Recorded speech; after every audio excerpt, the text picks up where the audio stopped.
Okay, can. Okay.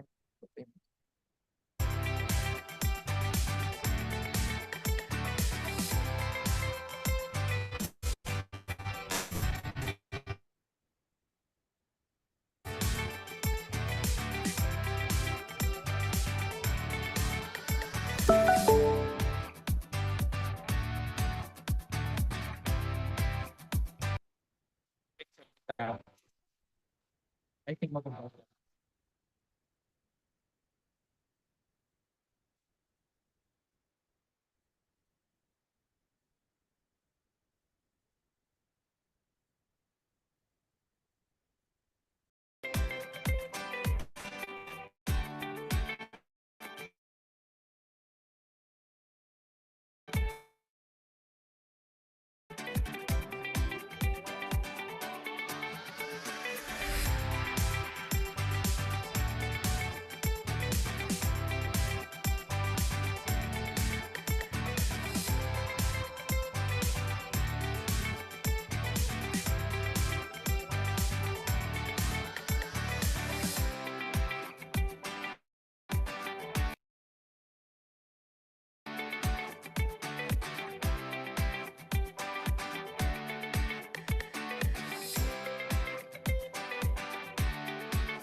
An email from Doc Eva now.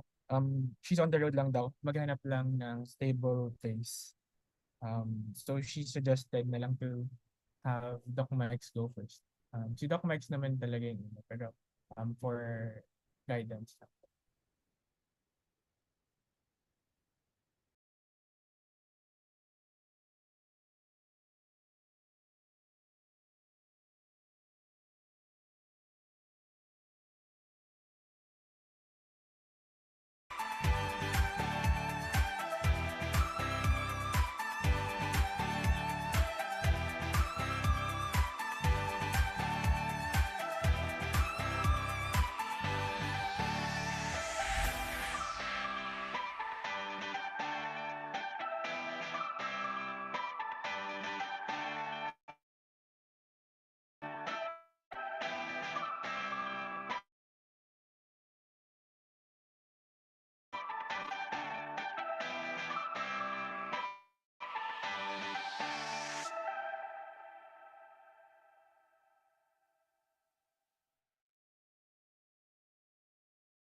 Hello, everyone. Thank you for joining us. I'm Alfred Ballesteros, and I will be your host for today. So, before we formally begin, I would like to emphasize that the views and opinions expressed in this webinar are those of the speakers and do not necessarily reflect the official stance of the Health Promotion Program, its affiliates, or its partners. The webinar will be structured this way. So, we will give our speakers around 20 minutes each. And after all the speakers are finished, we will have our question and answer portion immediately for 20 to 30 minutes. As this virtual event is being moderated by the Health Promotion Program, please give us a few minutes to reiterate the rules of this webinar. We would appreciate if everyone can be mindful of the following. Please keep your microphone muted unless asked to speak. Please message any of the organizers for assistance with technical concerns. Kindly rename yourself as last name underscore first name to easily identify yourself. For any questions directed to the speakers, you may type these in the chat box or reserve them during the Q&A portion. During the Q&A, use the raise hand feature to be acknowledged. Turning on your camera is optional, but we encourage it to create a more interactive environment. This webinar is being recorded and will be uploaded to our social media platforms and will be live streamed via YouTube.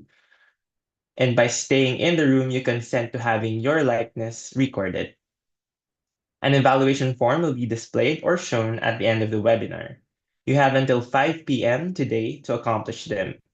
Non-completion of the evaluation form will disqualify you from receiving your certificate and corresponding CPD units. So before we start, we would like to acknowledge the presence of our esteemed speakers and guests. We have Doc Eva Cuchonca de la Paz, the Executive Director of the UP Manila National Institutes of Health. We have Doc Mike Campued, President of the Philippine Society of Public Health Physicians, and Dr. Catherine Ann Reyes, Program Lead of the UP Manila NIH Health Promotion Program.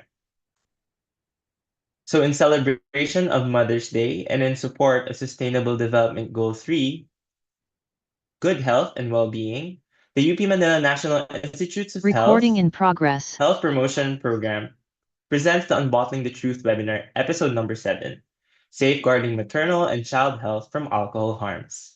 This CPD accredited webinar event is in partnership with the Philippine Society of Public Health Physicians and co-presented by the Syntax Coalition, Kalusgang Mag-Ina Incorporated, Mother and Child Nurses Association of the Philippines Incorporated, Philippine Pediatric Society, and the Philippine Society of Newborn Medicine.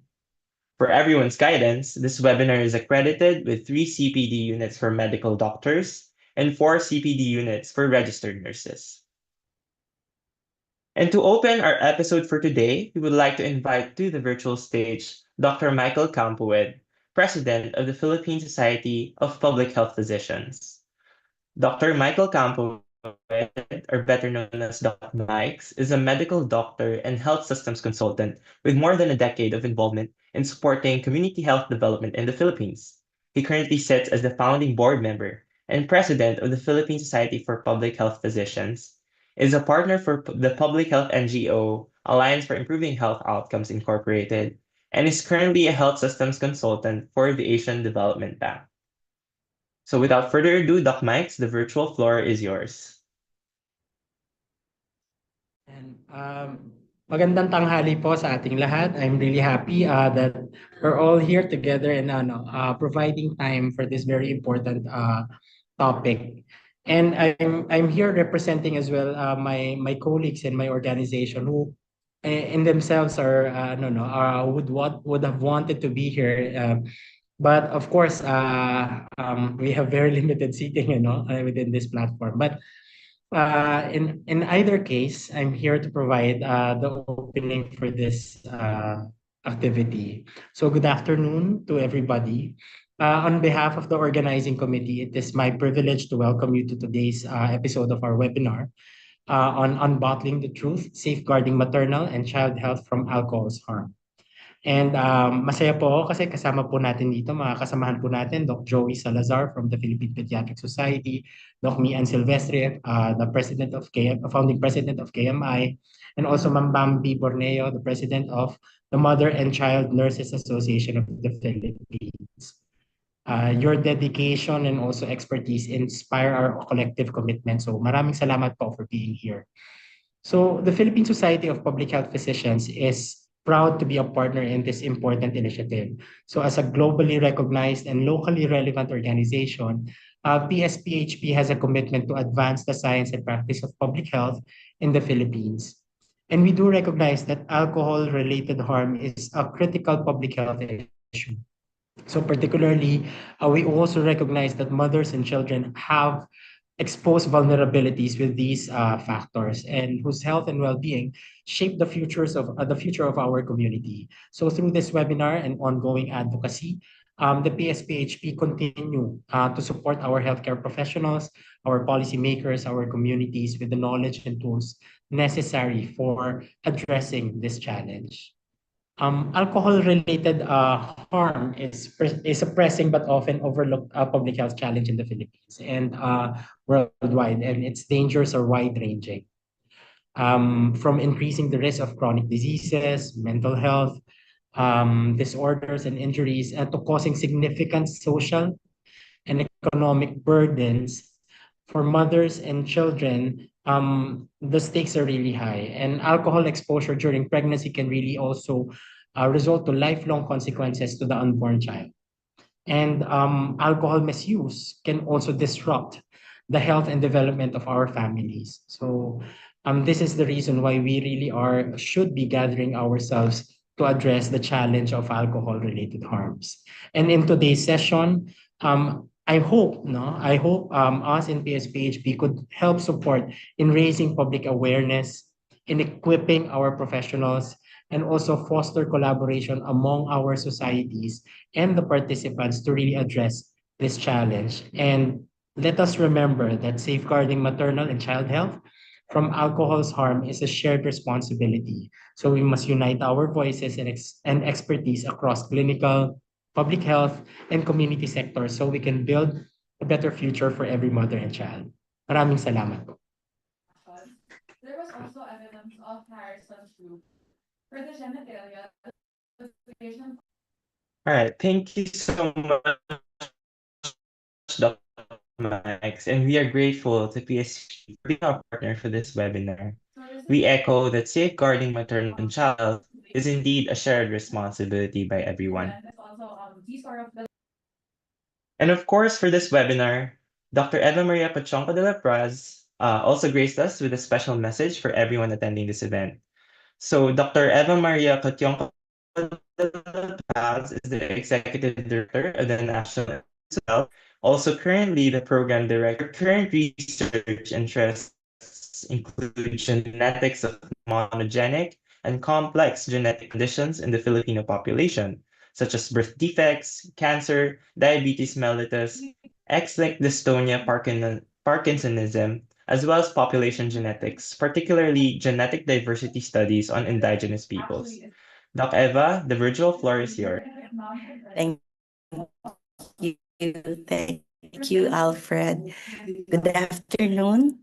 Welcome to today's webinar, Safeguarding Maternal and Child Health from Alcohol Harms.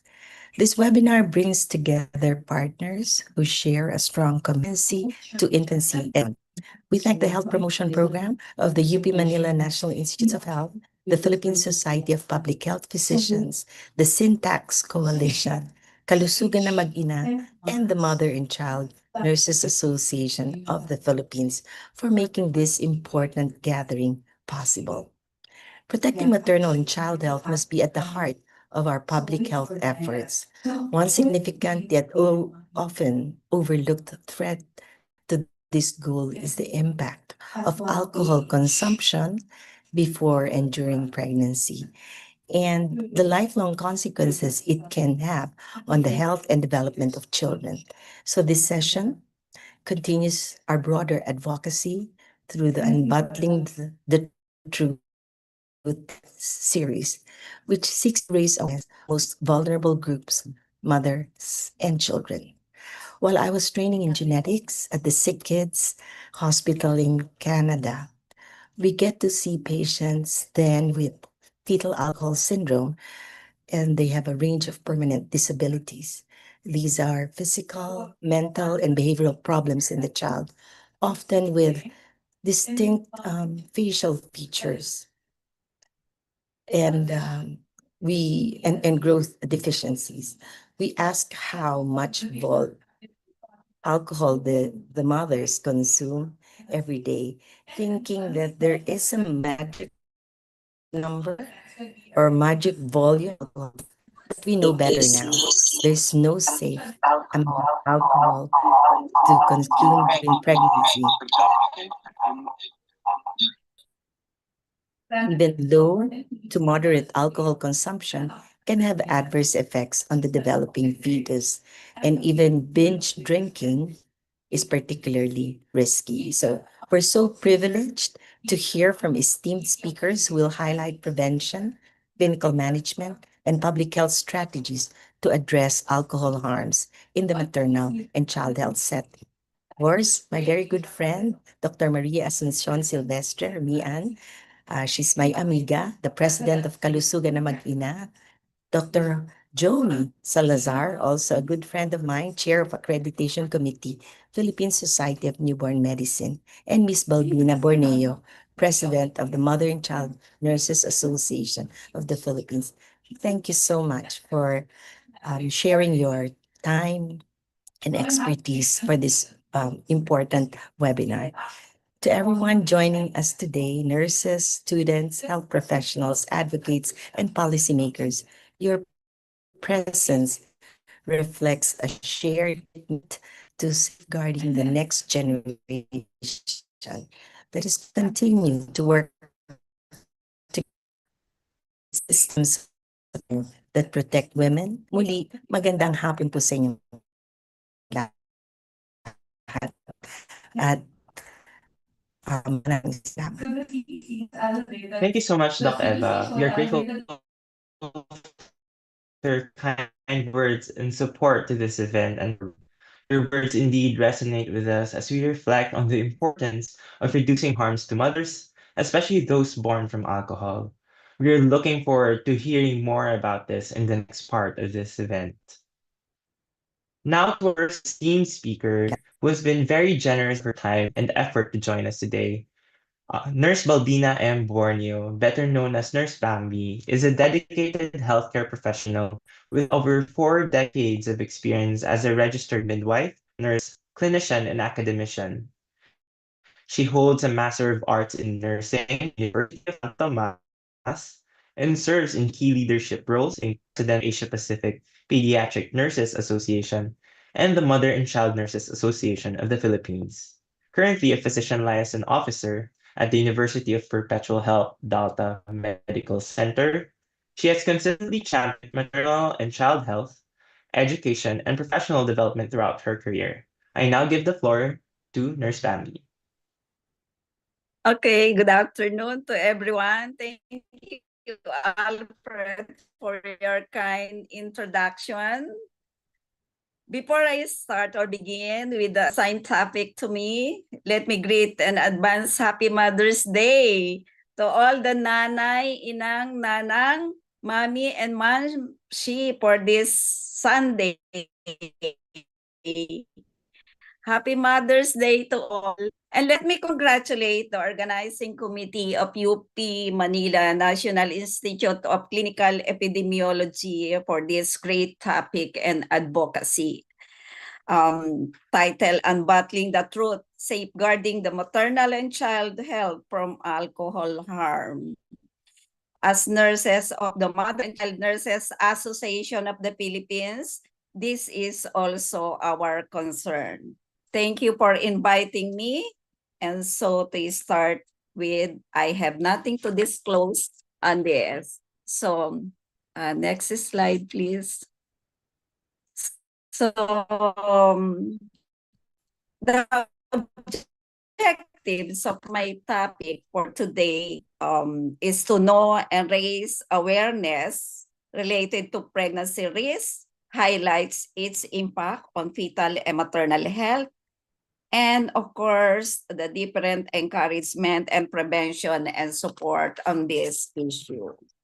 Okay, so How does alcohol affect pregnancy? As mother consume or intakes alcohol, alcohol passes from the mother's bloodstream to the fetus through the placenta. And the alcohol then now runs through the fetus bloodstream out in the amniotic fluid. So that is fetal circulation. So then, while alcohol is in fetal circulation, content, and the brain, the liver, pancreas, kidneys, lungs, and heart, fetal liver is undeveloped and can process alcohol. So therefore, alcohol is metabolized more slowly in fetus due to immature system.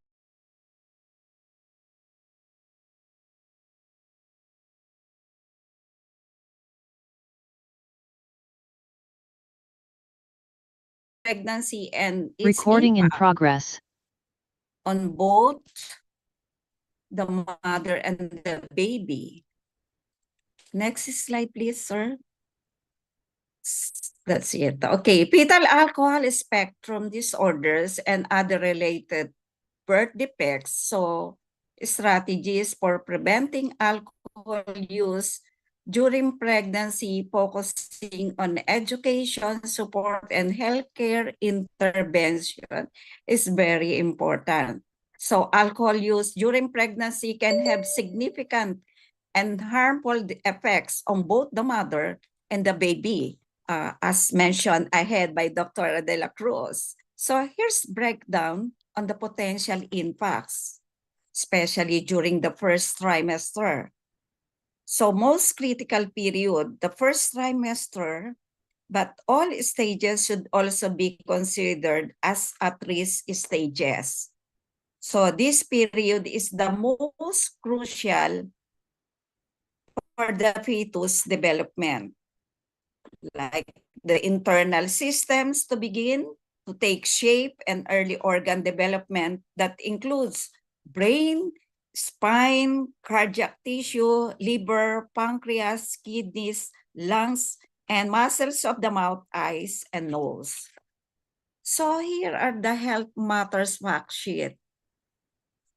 When you drink alcohol, so does your body. If you drink alcohol while you're pregnant, you can hurt the baby's brain, heart, kidneys, and other organs. This can result in a fetal alcohol spectrum disorder. So based on research, 1 in 13 women say they drank alcohol while pregnant. And then the babies or your FASDs may have trouble learning or controlling how they act.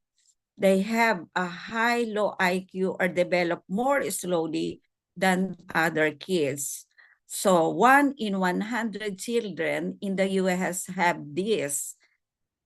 So here are the fetal alcohol syndrome. As you can see, so low nasal breaths, minor ear abnormalities, epicanthal folds, short palpebral fissures, flat mid-face and short nose, and thin upper lip, and distinct philtrum or micronesia. So in short, there is a discriminating features. Next slide, please. Or associated features. As you can see, and I have mentioned these signs, so as changes over again, next slide, please. So changes, these are the features. So let me share to you the stages. Next slide, please. I hope I'm not fast with my discussion. Let me share to you this. There are 3 stages of impact on the baby. Number 1 is the fetal alcohol spectrum disorders. So these are the fast. This is the most severe condition, alcohol syndrome, and cause physical deformities, and then facial abnormalities, developmental delays, learning disabilities, and behavioral issues. And then the second is, this is what you call ARND, or your alcohol-related neurodevelopmental disorder, a condition in which children may show physical signs of fast, but still experience and learning and memory problems, attention deficits, and difficulties in school. And then the third one is the alcohol-related birth defects. This can affect organs such as I have mentioned, the heart, the kidneys, and the bones. So another one is low birth weight. So on low birth weight and a preterm birth, babies born to mothers who drink alcohol are at high risk of being born prematurely, and the high risk of being born with low weight, which can lead to a range of health problems for the baby. And another one is developmental delays, disabilities, and alcohol can interfere with the baby's brain development, leading to lifelong cognitive and motor skills challenges. Another one is miscarriage or stillbirth. Drinking alcohol increases the risk of pregnancy, loss, including miscarriage and stillbirth. So, on the impact of the mother, so one is health complications.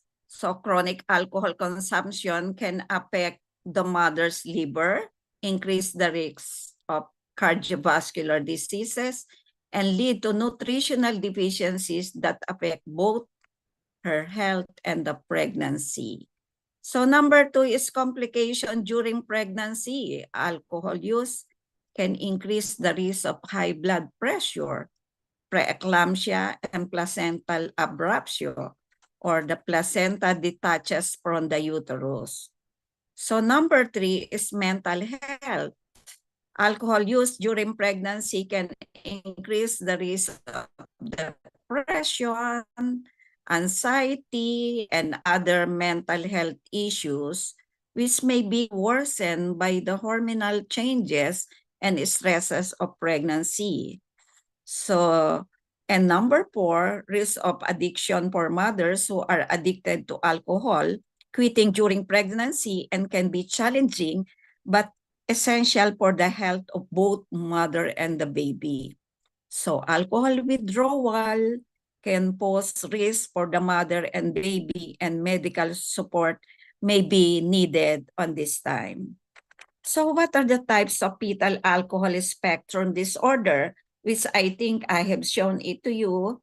The physical features, the cognitive developmental delays. So this is the most severe condition, and it is characterized features such as flattened or thin upper lip, as I have shown it to you. And then next is the intellectual disabilities, learning difficulties, memories problems, poor attention span, impaired problem-solving abilities, and behavioral problems such as hyperactivity or impulsivity. Okay, so next slide, please. So here are the major physical abnormalities based on the functional defects and lessen physical abnormalities, as you have shown on the slide. So next slide, please. I will not discuss so much on that particular aspect because of the medical term, but at any rate, here are the most that you can easily understand. So fetal alcohol spectrum disorders are a group of diagnoses that can occur in a person who have exposed to alcohol before birth. So in research, 1 in 20 up to in the US school children may have this FASDs. So according to CDC. So people with fetal alcohol spectrum disorders can experience lifelong issues. So in short, parang medyo malaking issue, and it's really hard to treat, to control if there is no intervention. So FFSD lasts a lifetime. So there is no cure for FASDs, but research shows that early intervention, treatment, services can improve a child's development. So what are these? So number one, next slide please, is the prevention and support, as I have mentioned. So the best way to prevent FASD and related birth defects is to avoid alcohol entirely during pregnancy. For women who are pregnant or planning to become pregnant, seeking guidance from healthcare professionals can help minimize risks. Early intervention and support can improve outcomes for children affected by this FASD. So let me discuss to you the education and awareness campaigns. That's why I would like to again congratulate the UP National Institute of this epidemiology for this advocacy. So number one is education and awareness campaign. Increase awareness of dangers of alcohol during pregnancy and the risks of fetal alcohol spectrum disorders. And number two is public health campaigns such as like this. So launch national, regional, and local campaign to educate the general public about the risks of drinking alcohol during pregnancy. These campaigns can use various media outlets, including social media, TV ads, and posters in clinics and public places to spread the message that there is no safe amount of alcohol during pregnancy, which is seldom you can notice. I hope you are aware on this. I think eto yata lang UP ang may malakas na advocacy on this kind of issues. So next is targeted education for at-risk group. So special effort should be made to educate women who may be more likely to drink during pregnancy. Example, those with history of alcohol use, young women or women in disadvantaged communities. This can be achieved through targeted outreach program that focus on the direct effects of alcohol on fetal development. So healthcare interventions, this is very important. By providing proactive support to pregnant women and those planning to become pregnant to prevent alcohol use. And then clear and direct counseling. Healthcare providers should communicate clearly with women about the risk of alcohol during pregnancy, including the potential for FASD. Counseling should emphasize that there is no safe level alcohol and that abstinence is the only way to ensure the baby's health.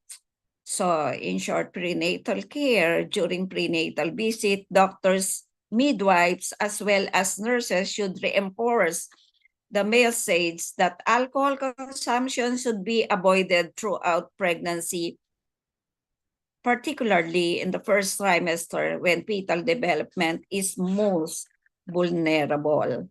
So support systems goal is provide this emotional,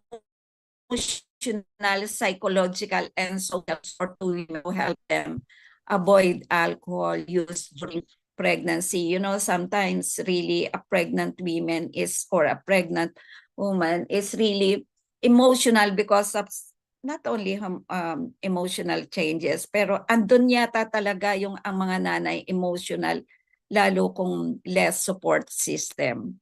So this one is very important. Counseling therapy.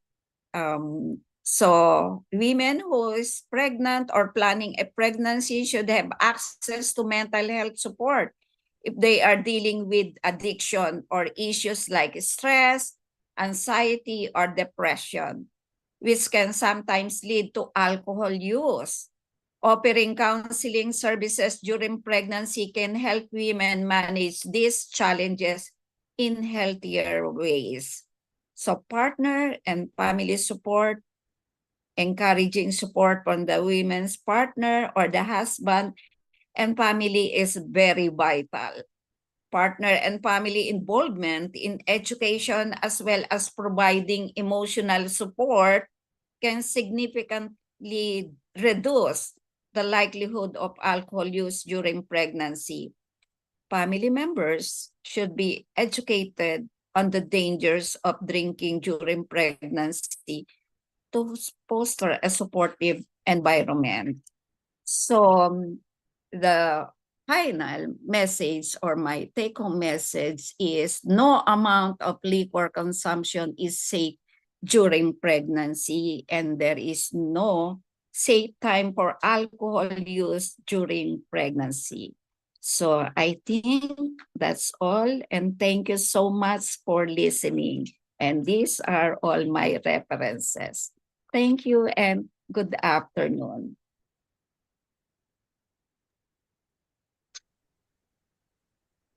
All right, thank you, Nurse Bambi, for the comprehensive presentation on the critical impacts of alcohol use during pregnancy. You've helped us better understand how alcohol affects both maternal and fetal health, from disrupting fetal development in the earliest stages to causing long-term cognitive and behavioral challenges. Importantly, you've shown that education, early intervention, and community-based support are key to preventing these harms. As health Correct. Thank professionals, you. and advocates who now carry the responsibility to amplify these prevention strategies, promote abstinence from alcohol during pregnancy, and provide supportive environments for women, especially those in vulnerable communities.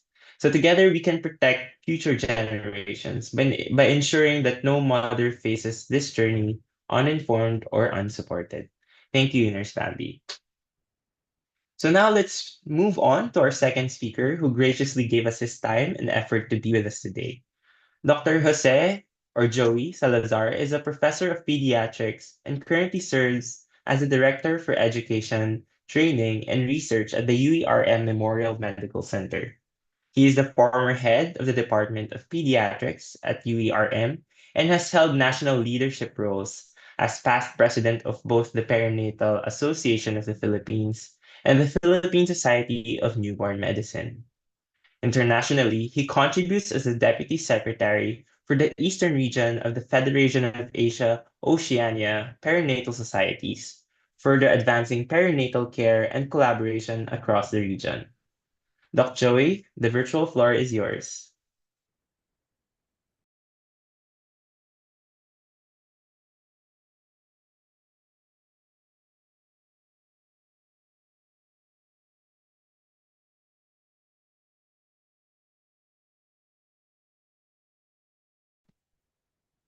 Can you hear me now? Yes, Doc Joey, we can hear you. Thank you. My apologies for coming in a bit late. I am not so technical about gadgets and I had problems. Anyway, I'd like to thank Dr. Mian Silvestre for helping me out. And it is indeed an honor to be with as well, Miss Bambi, for this particular session. So I've been tasked to talk about the pediatric aspect, and may I have the first slide, please? Okay, so my objectives are as follows. I'd like to outline how maternal alcohol consumption affects both mother and child, emphasizing the range of possible neonatal outcomes. Secondly, would be to identify common neonatal presentations. Thirdly, is to highlight the specific facial dysmorphic features. And lastly, to differentiate this with the classic neonatal abstinence syndrome. Next slide, please. Well, I'm glad that I came after Miss Bambi because it has made my task a lot easier. And I just would like to enhance, highlight, okay, what has been discussed by Miss Bambi. But what is known? So that there is a high prevalence of alcohol use. And in the Philippines, there was one particular study that highlighted this particular issue. They found out that 75% of women surveyed reported consuming alcohol. This is primarily tuba, which is a local palm wine during pregnancy. The misinformation that was documented in this particular study by Dr. Wang et al.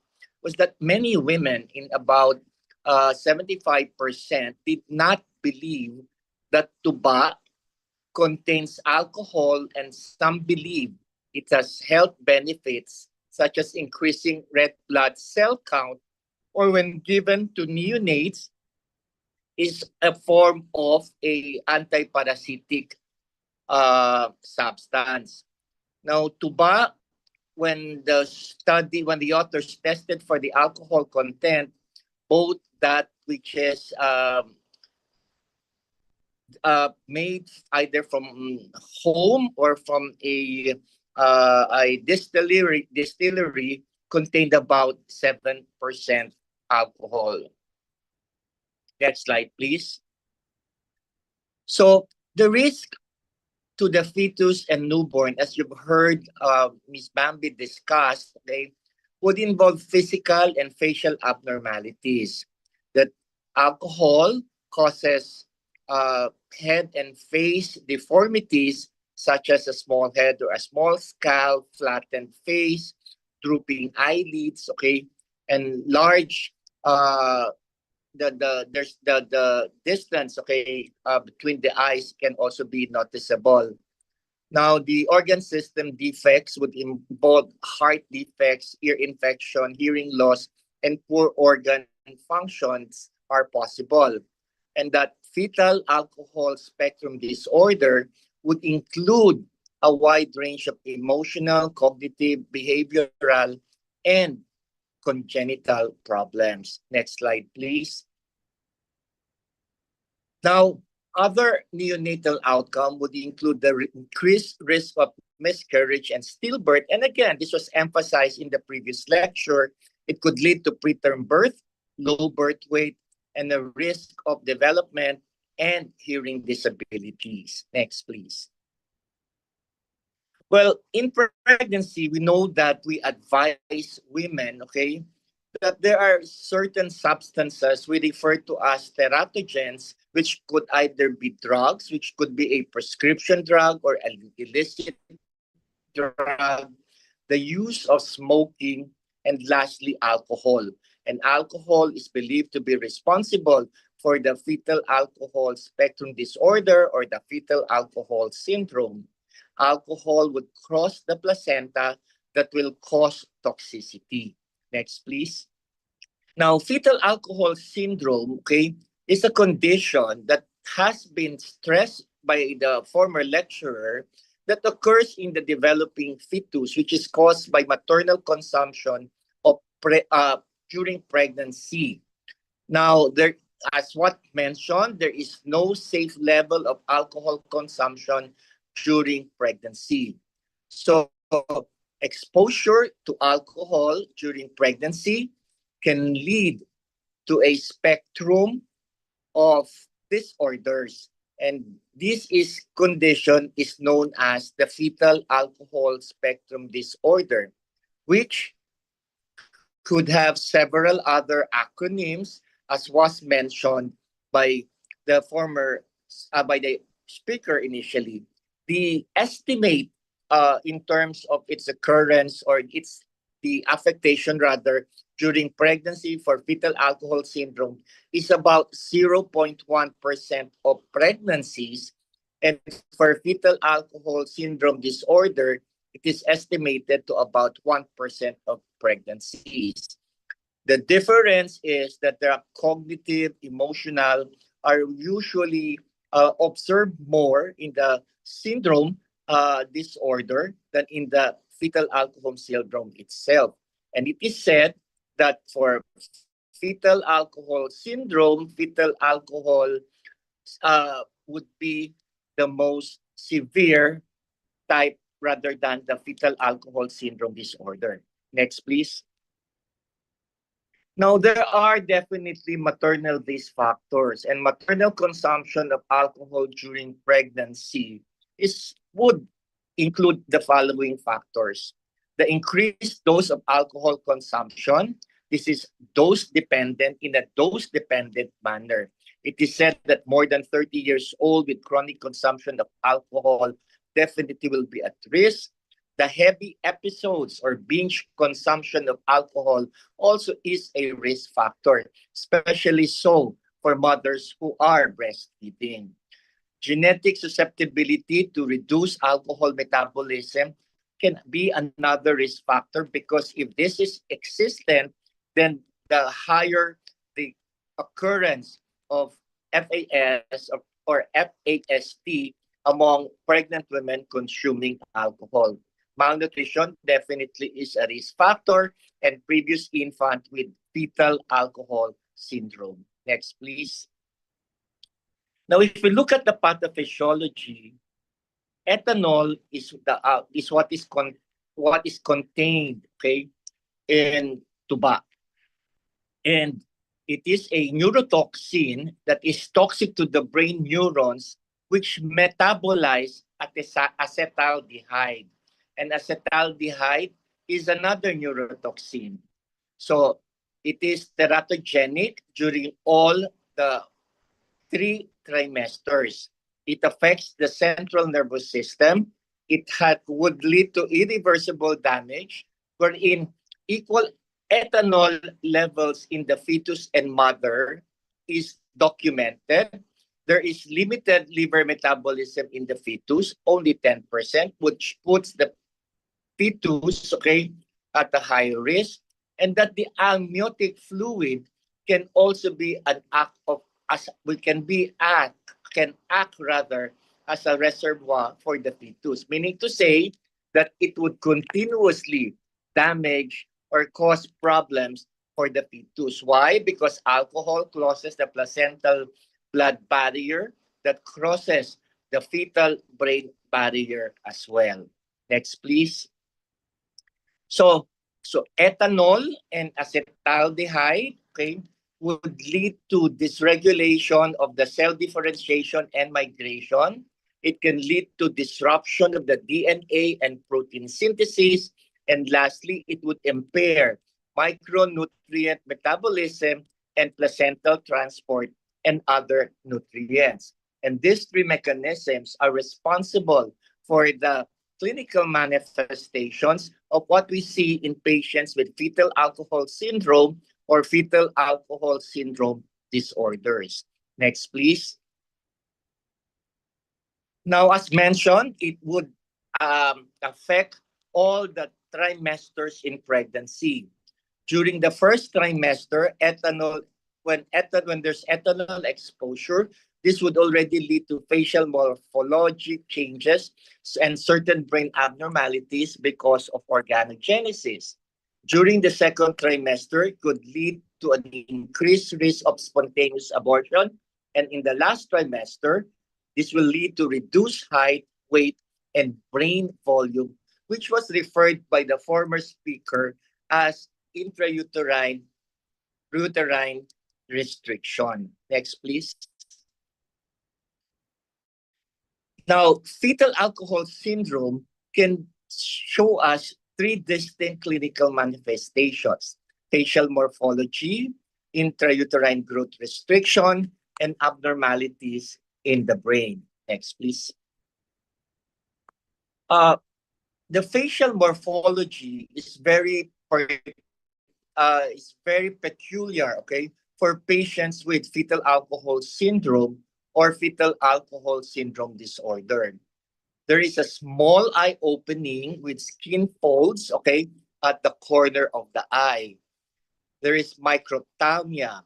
There is going to be a short palpebral fissure in less than 10%. Ptosis is also going to be observed. There could be strabismus. There are going to be mid-face hypoplasia, small head circumference, a short nose, a low nasal bridge, a smooth philtrum, and a thin upper lip. So the structure between the nose and our upper lip is what we refer to as the philtrum. Now, in patients with FAS or FASD, this is smooth. No, there's no depression that is going to be observed. The epicanthal fold is another thing that is going to be observed as well. And if you'll see in the different stages, okay, of the human cycle from birth even to adulthood, okay, these features in this diet, in this particular slide, are all going to be evident. Next, please. When we speak of growth restriction, okay, uh, patients will be in the less than 10 percentile for the gestational age. There will be reduced postnatal growth, and there will be short and long-term health consequences that will be observed with the neonate. Next, please. In terms of the cognitive and neurological, okay, this was already emphasized again by our former speaker. We talk about the anatomical anomalies such as the absence of the corpus callosum. What would be the significance of your corpus callosum? Your corpus callosum is the one that connects the two hemispheres of the brain. And then there's also going to be a reduce of the myelination of the neurons. What would be the significance of myelination? It is responsible for increasing the speed of connections in the brain. So interconnectivity in the brain itself is going to be affected. That will lead to intellectual impairment, which could either be mild to moderate. There will be developmental delay, learning disabilities, as well as ADHD in childhood, behavioral issues. In the neonatal period, this is noted as irritability in infancy, and sometimes, okay, they manifest as seizures. Now, the difference with regard to your neonate abstinence syndrome is that when the child is delivered, there is going to be withdrawal from the opiates, and clinically, the patients will present as presenting with seizure as a clinical manifestation for the withdrawal.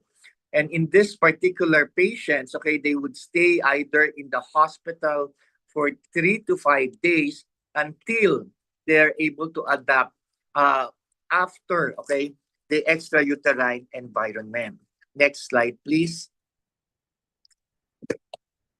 There are other features, okay, there are other features of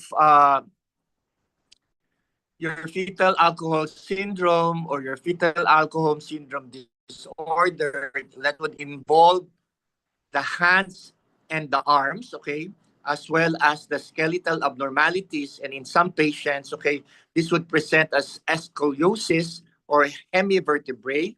And in other abnormalities noted in the facial area, there will be cleft palate, congenital heart defect, and the form of your ventricular septal defect. Next slide, please.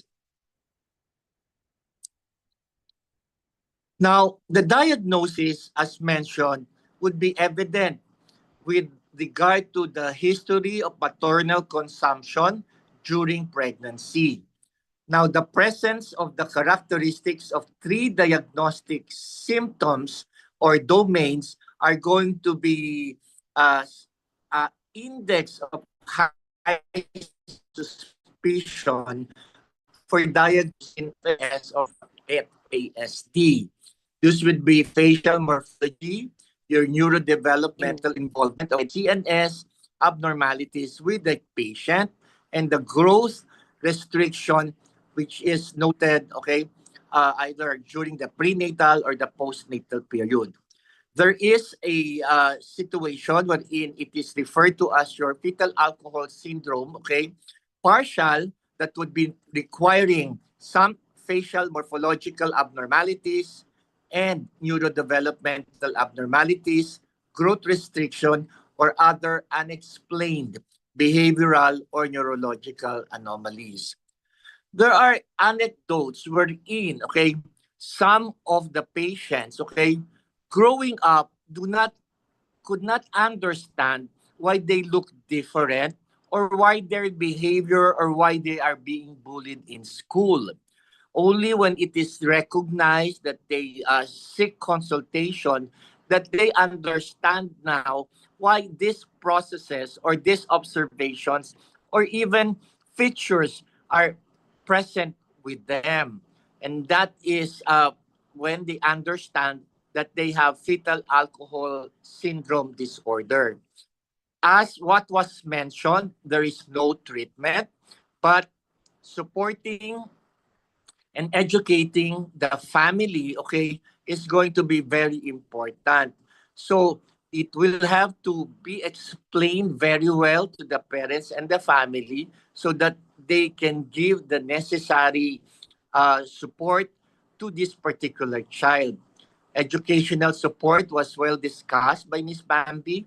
The family support and the medication here would refer to patients who would be having conditions such as ADHD. In the Philippines, legislation was one of the things that was actually looked into by our senators. And it was Senator Villar who proposed, okay, who legislated, okay, or enacted the law on the use of alcohol, okay, or stressed the importance, okay, of the effects of alcohol during pregnancy.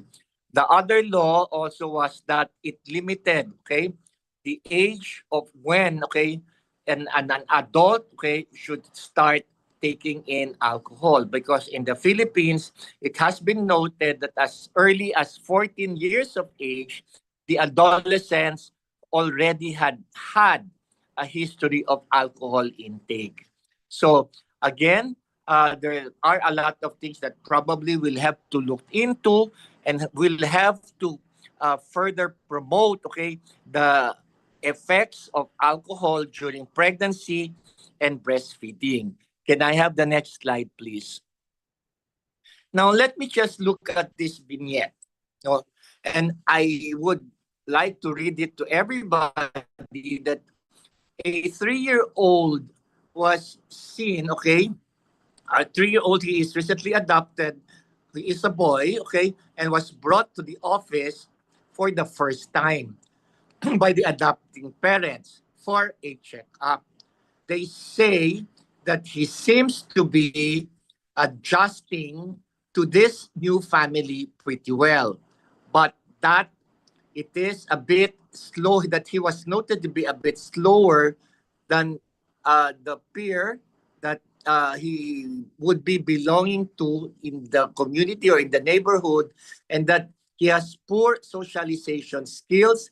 He is able to walk unassisted. However, he cannot walk up steps, even though his previous home had steps. And he is only able to say a few words, and they are also concerned because he looks a little different from the other kids who have started to make mean comments to him. On physical examination, it showed that he has microcephaly. His epicentral eye folds are prominent. There are small teeth, poorly formed concha and holysystolic murmur.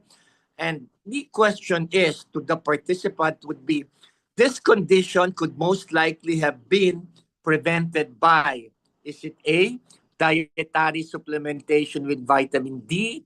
Is it B, maternal avoidance of alcohol during pregnancy?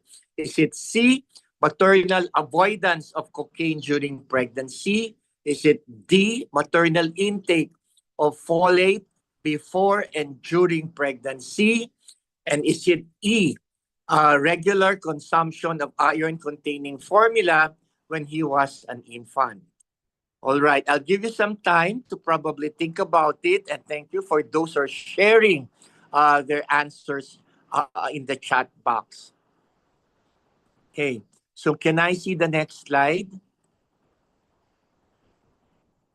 So a lot of you have already gotten the correct answer. And this is just to stress to you that in patients that you probably will see that you would have a high index of suspicion that the condition could be secondary to, you're correct, maternal avoidance of alcohol during pregnancy could have prevented all these clinical manifestations. Now, let's look at another case. A 28-year-old gravid 3 parent 2 woman, okay, comes to the clinic for prenatal care. At 11 weeks gestational age, medical and surgical history are unremarkable, although she relates a social history of significant alcohol consumption and would drink 1 to 2 glasses of wine with lunch and 3 to 4 glasses of wine with and after dinner or most nights. Given her history, her fetus is at greatest risk for A. Is it bowel obstruction? B. Cardiac defect? C. Cleft lip and palate? D. Microsomia? Or E. Tall stature? May I encourage all our participants to kindly put in the chat box your choice.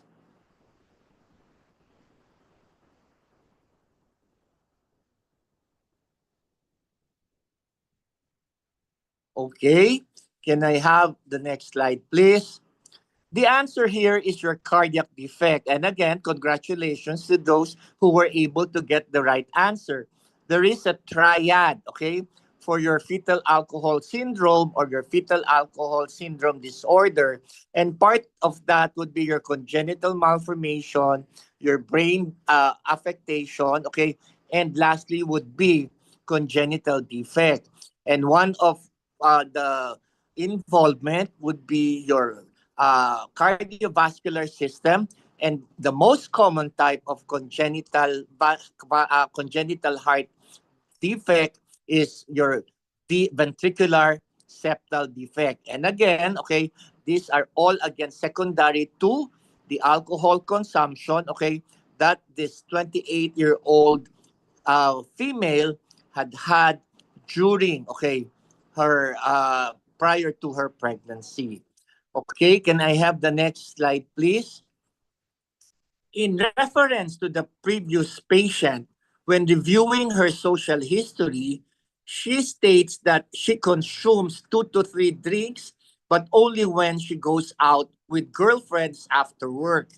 Lately, she says that she has been going out every night, but since she was positive for pregnancy test at 6 weeks of gestational age, she has cut down her consumption to 1 drink a day.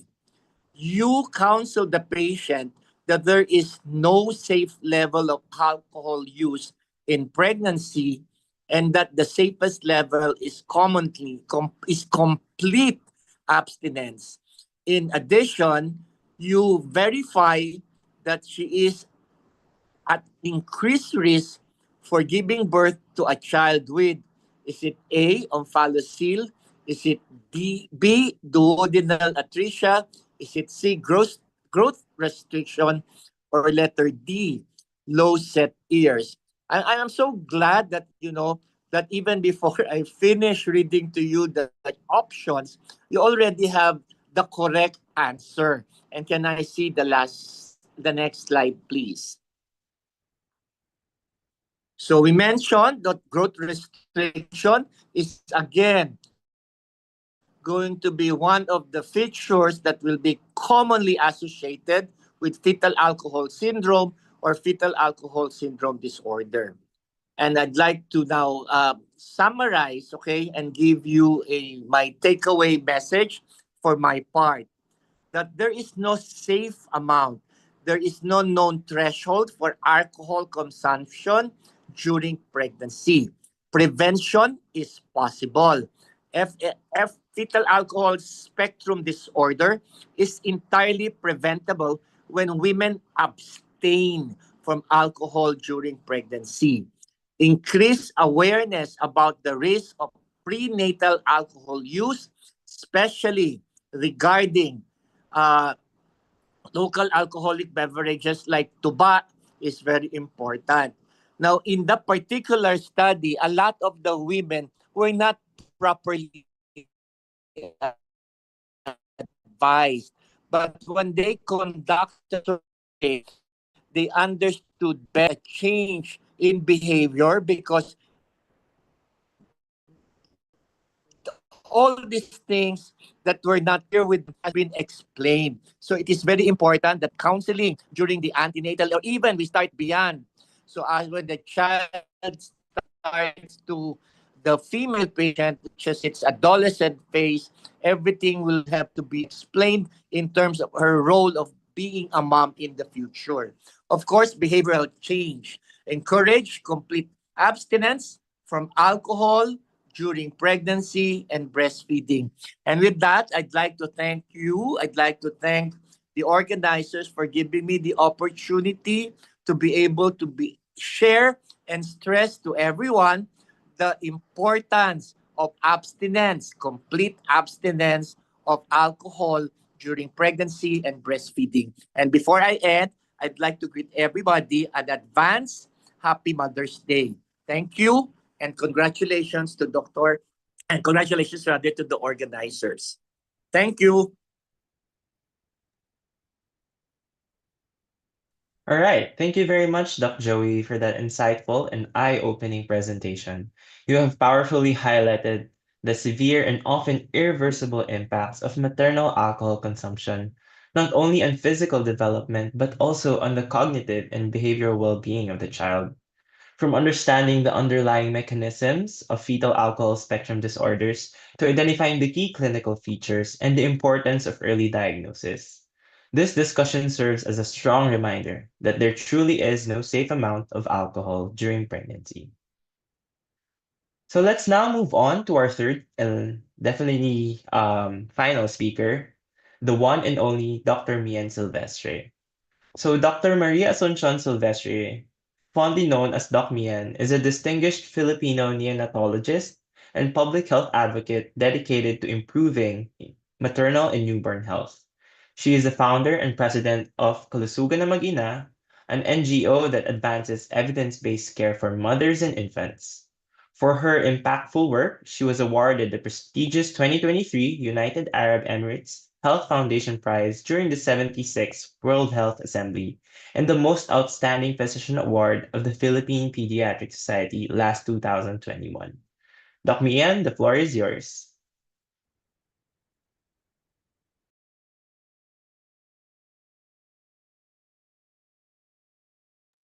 Doc Mian, please unmute your microphone. Thank you. Thank you. Magandang hapon. Alfred, maraming salamat sa napaka-kind mong introduction. And thank you to the organizers. I'm honored to be invited to this very important webinar of the National Institutes of Health Promotions Program. And as such, also thank you to Kathy Reyes, also to my amiga Eva Cutyonco de la Paz. I chose to narrow in to focus sharply on prenatal alcohol exposure, but not, and thanks to Nurse Bambi and to Doc Joey, my kabaro as a neonatologist, for your very eloquent and also exhaustive presentations. I hope not to duplicate a lot. So ito yung aking contribution is implications to practice, to either individual practice or our collective advocacy programs o kaya health promotions programs. Am I allowed to, next slide please. Okay, as a disclosure, dati po akong UP Manila, but I am now the founding, the head of Kalusgang Mag-Ina. We're a non-profit organization that was founded mga 15, 16 years ago. Yan po ang aming mission. Yung Mag-Ina po sa Tagalog emphasizes that we should be caring for the mother and the child, not separately, but as an interdependent pair. So next slide, please. And I declare no financial relationships and definitely no stocks or interests in any alcohol manufacturing, distributing companies, and also so with the dairy industry and tobacco. Next slide, please.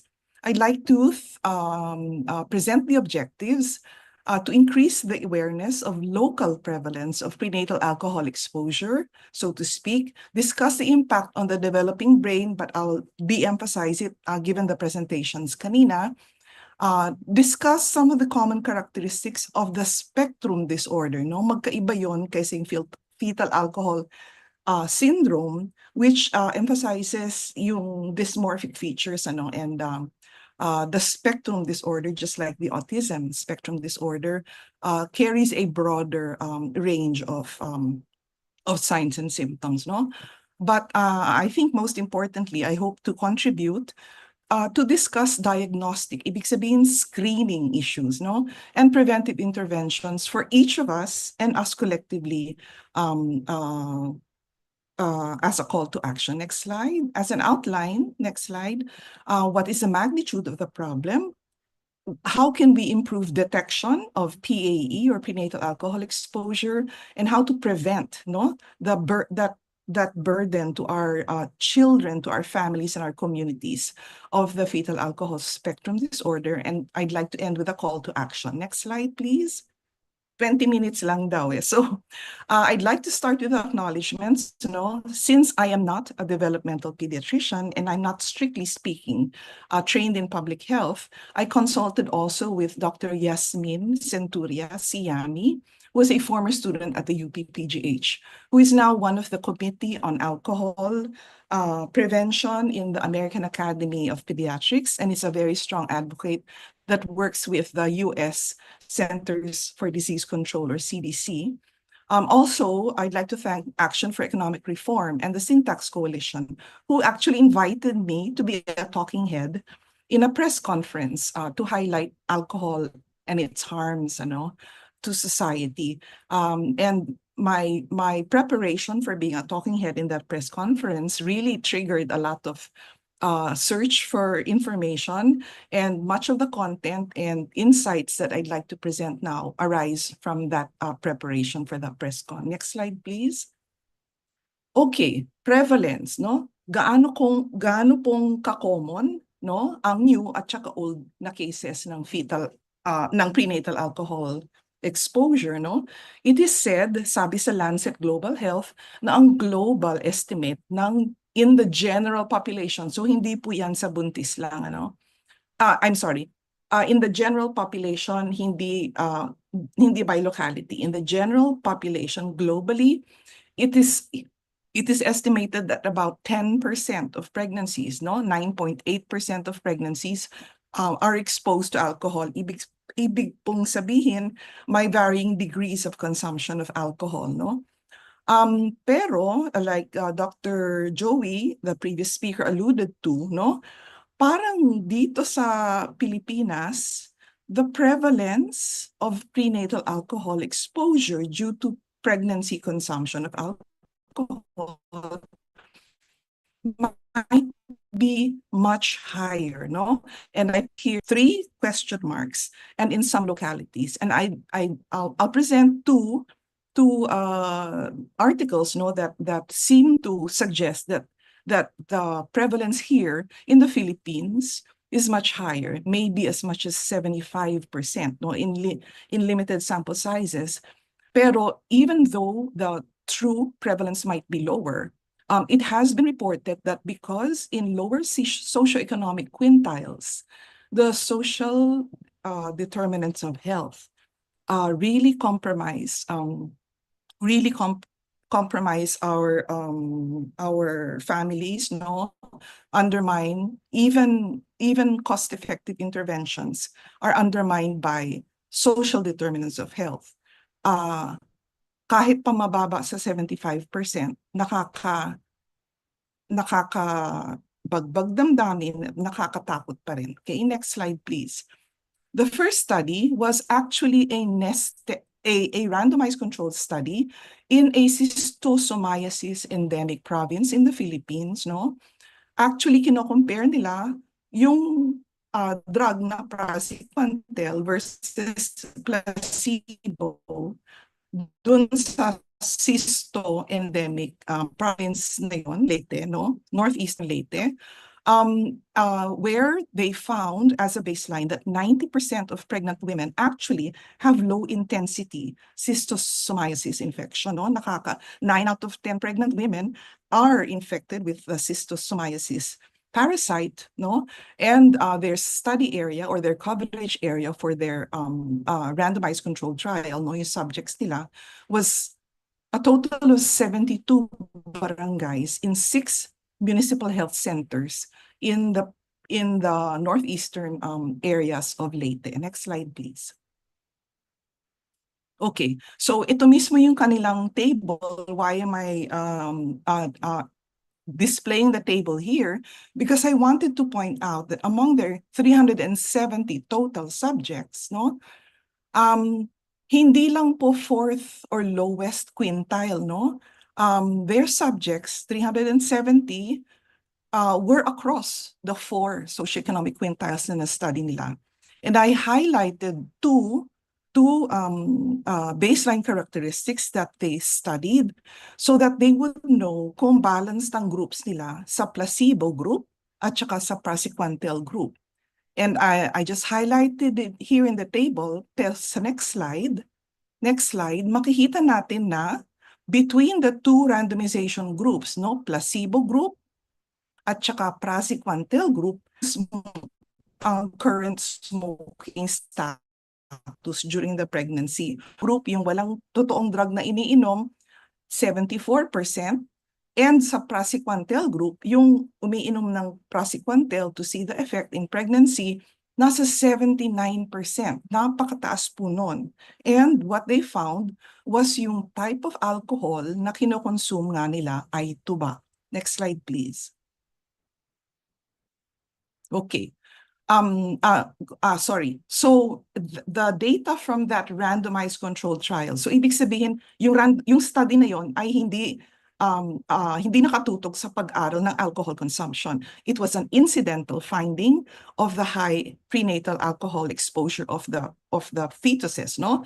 Ang ginawa ng grupo naman ni Huang is they did what's called a knowledge, attitude, and practice survey among 100 pregnant women in the same area of Leyte. And they conducted their study, their survey, in June to September of 2019. This was a different group from the group that studied praziquantel, no? And they found that true enough, the exposure to alcohol of the fetuses in those pregnant women was 75%. And the culprit was the women were drinking tuba, no? And they stated that they did not believe na ang tuba ay alak, no? So yung terms na ginagamit ko, tuba, which is a unregulated. So kumbaga sa moonshine siya, no? Parang cottage industry lang. Tinatap lang yung coconut trunk, tapos yung lumalabas na nectar o kaya sap, hinahayaan lang mag-ferment, no? Tapos, during that fermentation process, iniinom na ng mga nanay. As I understand it from the person that I asked, when it first comes out from the coconut trunk, no, yung hindi po buko juice, no, galing sa coconut mismo, kundi galing dun sa puno ng nyog, no, na tinatap po. As the coconut nectar ferments, tumataas ang ethanol content, yung alcohol content. And when the group of Wang sampled from the 3 municipalities in Leyte, what they found was it contained 7.3% ethanol. Mataas po ba yun? Just to give an idea, coconut wine is tuba. Yes, but it comes from the tree, not the buko, not yung coconut fruit, no? When they sampled the 2 samples from what the women were drinking in Leyte, they found an ethanol content of 7.3%, no? To give you an idea, beer, highest ethanol content is 5.5, no? So mas mataas siya sa beer. Yung uso po ngayon, yung mga rice wine, for example, soju, kasi nakikita natin sa mga Korean telenovelas on Netflix, no? Hindi po ito advertisement. Soju contains about 16 to 25%, or as much as 45%, no? Ang beer, so yung tuba, depending on the stage of fermentation, it is, no? Before they introduce another substance to stop the fermentation, pa-increase yung ethanol content. Pero it initially comes out sweetish, no? So hindi makapaniwala yung mga nanay na ang tuba ay alak. Okay?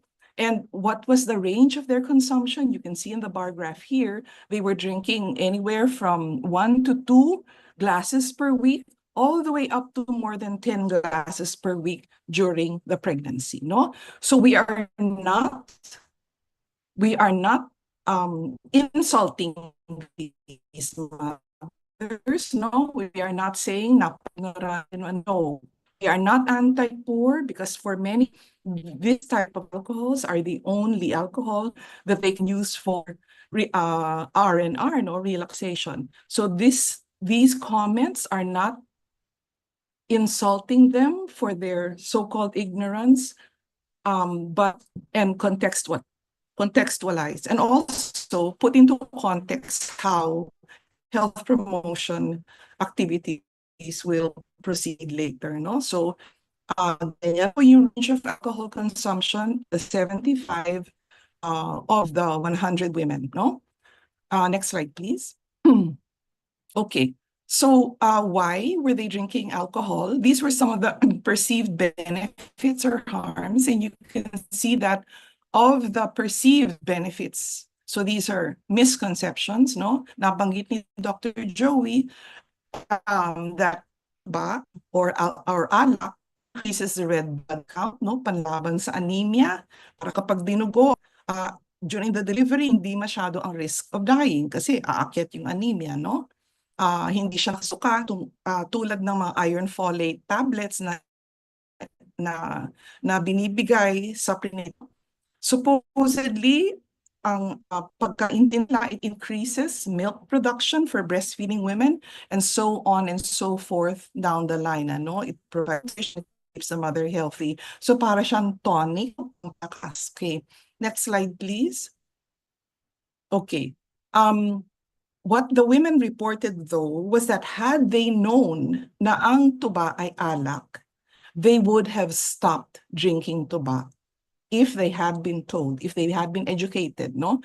And many of the women said there was no mention against tuba consumption during their contacts with their physicians, no? Either during the prenatal care or at other opportunistic points of care for any other symptoms, no? What are some of the bad effects that they did understand? You have here the closed-ended responses, that the baby may not grow well, na baka makunan, that the baby can have cognitive or thinking problems, and their open-ended responses dun sa bad effects or harms where it causes dizziness, the child may become dependent on tuba, and so on and so forth down the line. Okay, next slide though, next slide, was also very concerning, very alarming, no? 15%, so 15 out of the 100 mothers reporting having fed their babies tuba, no? Most of the ones who said they fed their babies tuba, 87% of the 15%, gave their child less than a teaspoon of tuba every day. Okay. No mothers admitted to give more than 2 teaspoons of tuba per day. And you can see on the bar graph on your right, the reasons for why they were feeding tuba less than 1 teaspoon but daily, no? And you see the lowest bar is the longest bar. Ang misconception nila ay pampapurga ang tuba. Okay, the other reasons were to let rashes come out, siguro merong viral exanthem yung bata, to help stop my baby from crying. Siguro nalalasing na, no? Or my child wanted to taste tuba. Hindi ko alam yon, baka older child na, no? Next slide. Okay. Sa tuba, ang implication sa tuba kasi kaya difficult is because it comes out sweetish, no? Hindi pa siya very alcoholic in its taste, no? So parang they were in disbelief, no? Medyo shocked sila na alak pa lang tuba, no? Kasi manamis-namis pag lumalabas sa trunk ng tree, no? There is another coconut wine called lambanog. It's a higher alcohol content because the distillation process evaporates the water, kaya nako-concentrate yung alcohol.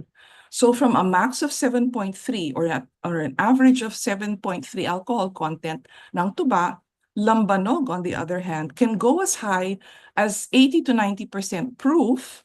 As a comparison, Tanduay rum is 80% proof. Very common regulated alcohol yon, yung Tanduay rum. I'm mentioning the names not to market them, but to caution, no? To help us caution the mothers, no? By way of alcohol volume, 40 to 50% ethanol content ang lambanog, and that's similar to Tanduay rum and vodka, no? Ang bigat ng alcohol content ng vodka, nakakalasing talaga kasi hindi rin lasa yung vodka. I don't drink, pero ito yung sabi nila, nakakalasing kasi walang masyadong lasang alak. When you go to the sugar producing provinces and areas, there is basi, which is fermented and distilled. So it's a sugar cane, and its typical alcohol content or volume content is 14.8. So it's higher than tuba, but roughly a little less than soju, no, yung rice wine ng Korea, etc. No? Sa Cordillera region naman, merong tapuy or pangasi in the Tagalog, rice growing provinces, no? The startup culture for the fermentation is a mixture of rice and ginger, no? So dapat tayo as health advocates, no, as advocates against alcohol harms and advocates to protect our children in general, dapat kabisado natin yung maaaring naiinom na mga nanay dun sa areas kung saan kayo nagpa-practice.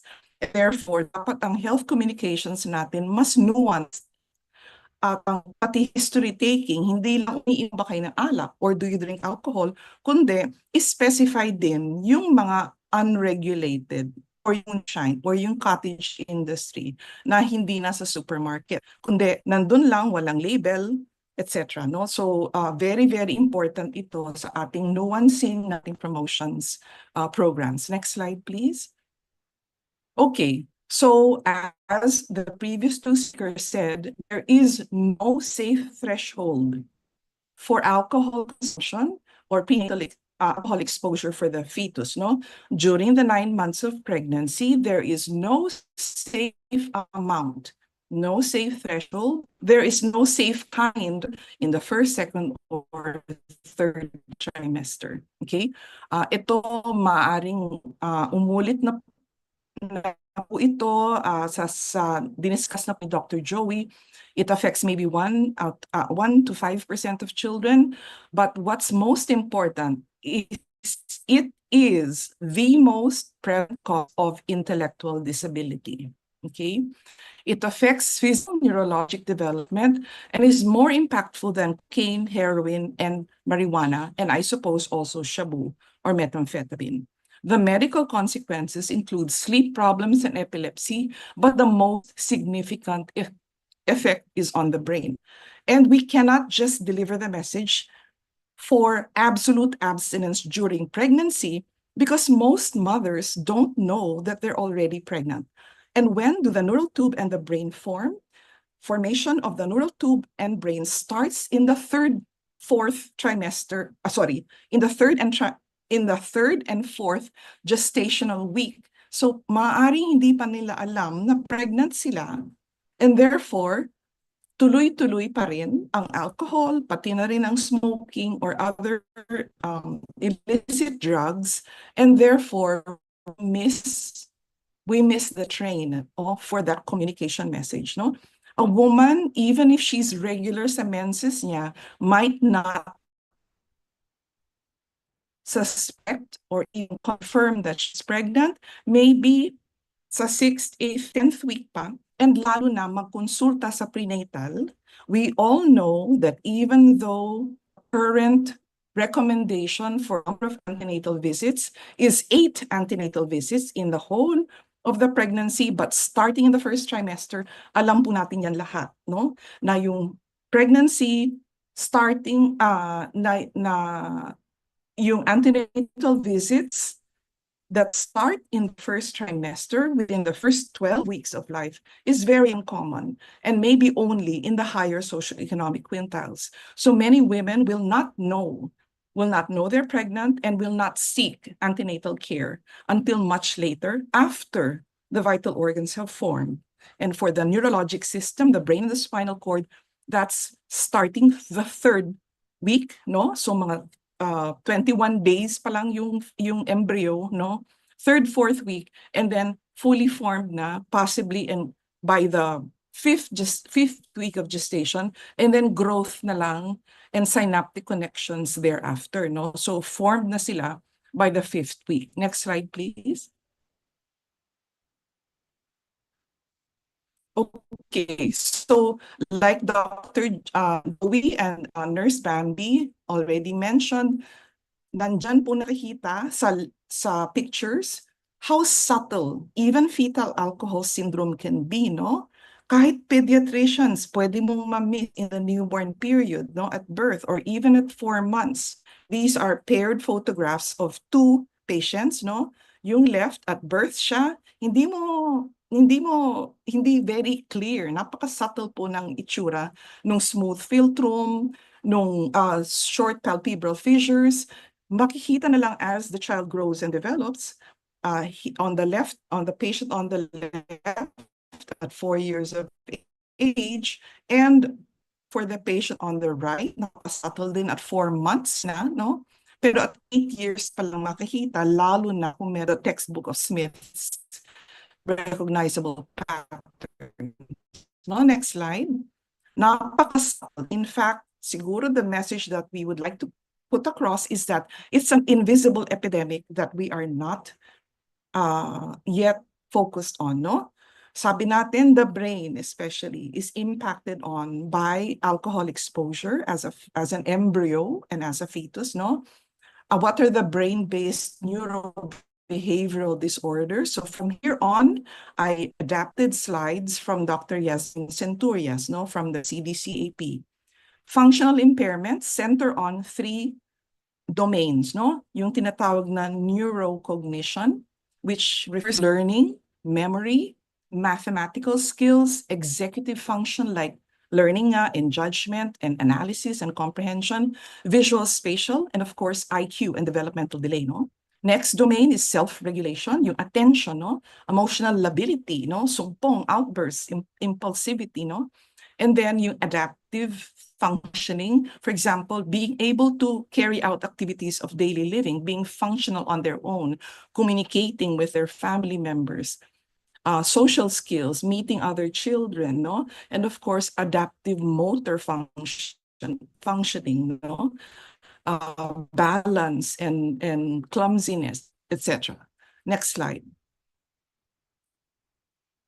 So, pinupukpuk po natin ngayon yung first 1,000 days, di ba po? Yung exposures to the very early environments as an embryo and as a fetus have an impact not just into early childhood, but into late childhood, adolescence, even into adulthood, and later the impact of alcohol in this campaign for protecting the first 1,000 or even 2,000 days. Next slide, please. Okay. Ito yung tatlong age groups na I'll just breeze through this a little, no?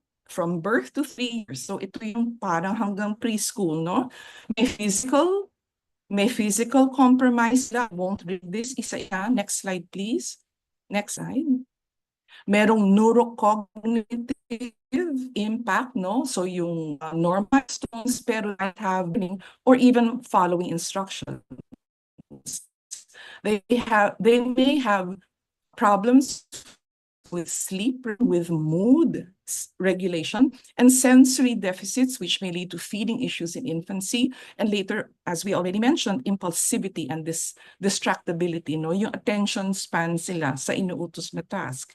And of course, adaptive function, we're talking about preschool babies, no? Or toddlers. Social learning, particularly troublesome are social and communication deficits, fine motor, no? Putting on clothes even, and other activities of daily living or ADLs. Next slide, please. Sa preschool to school age, no? Dun sa isang domain ng neurocognition, nabanggit na po natin ang memory, learning, coding, auditory memory, sa music, judgment and risk-taking, math knowledge, skills, visual spatial deficits, graphomotor, social skills, and attention. No? Next slide, please. The second domain, self-regulation, ganun din po. No? So think about it. Hindi po natin naiisip at baka hindi rin nila na-connect na may difficulty pala yung bata, whether behavioral or neurodevelopmental disorders. No? Baka naman undetected prenatal alcohol exposure. No? Next slide, please. Sa adaptive functioning, sabi natin sa play, no? Ang kanilang learning dapat galing singing, sa play, sa asking, sa comprehension, reading, pati yung feeding interactions, no? Sa dinner table, no?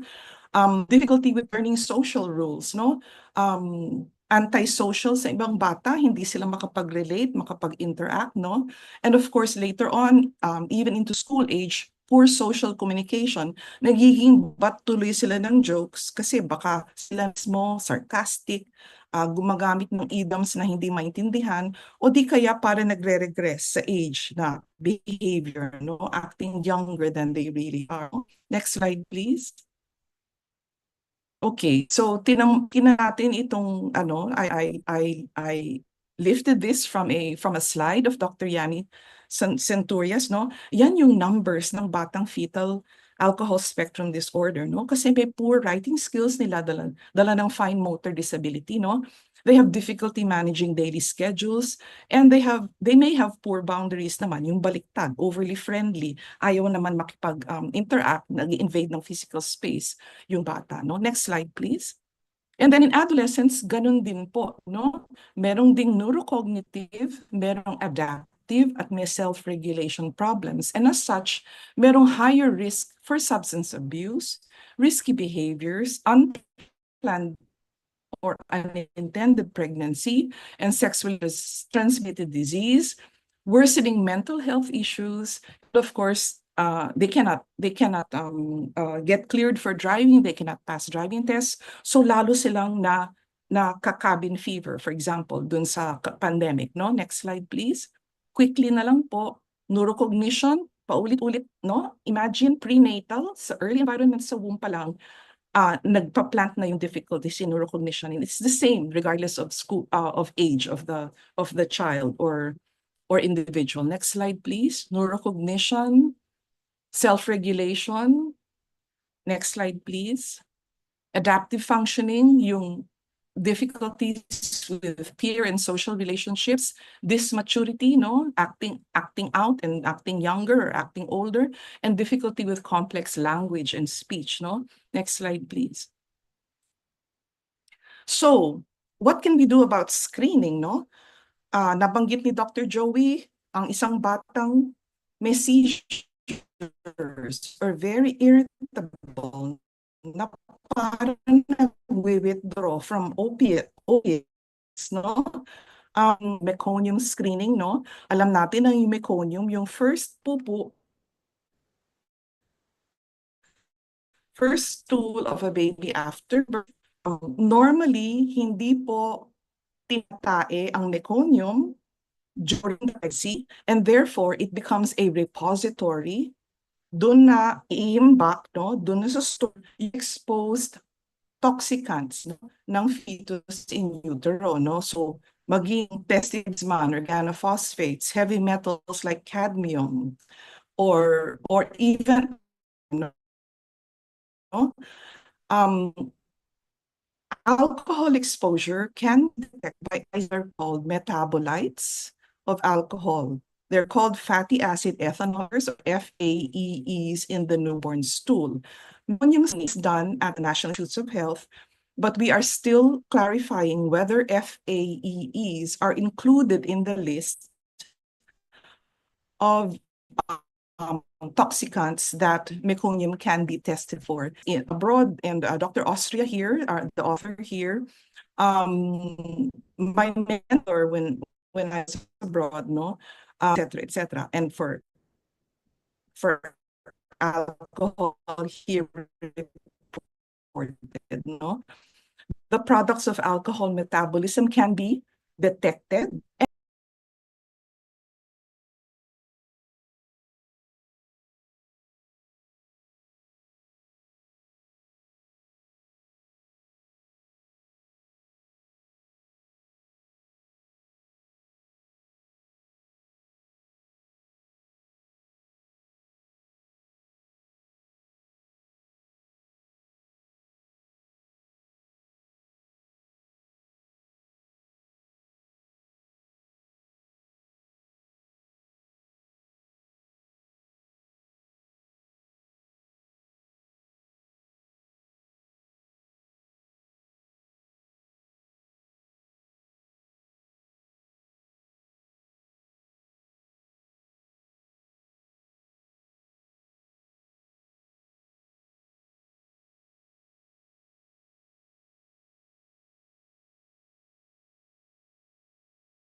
And Recording in progress. It looks like there is no healthy exposure, and therefore all exposure is unhealthy. No, so the way that evidence on alcohol harm is analyzed, the data analyzed, has changed the way we actually interpret the phrase alcohol drinking in moderation. It appears that that is an archaic phrase, no? Wala nang safe alcohol drinking sa ngayon, and therefore, baka wala nang categorization into healthy and unhealthy alcohol, especially as it relates to pregnancy. Next slide, please.